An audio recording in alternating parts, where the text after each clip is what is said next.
Why do waterfowl calls vary so much? Imagine being able to tell exactly which bird is calling just by listening.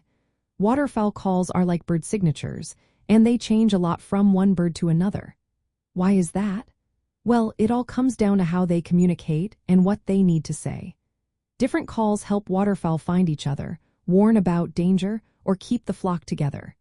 Each species has its own way of making sounds because of their body parts and habits. For example, a mallard's loud quack is different from a gadwall's softer, dink-dink call. These differences help ducks recognize each other and choose mates. Calls also change depending on what's happening. When they are feeding, ducks might make soft chuckles to show they are happy. If they see a predator, they might make loud, urgent calls to warn others. Sometimes, a lone duck will call out to others to join it, especially if it is lost or looking for a mate. The environment plays a role too.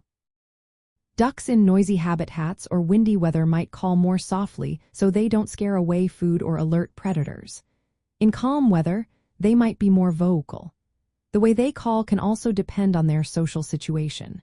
For example, during mating season, males and females have special calls to attract each other.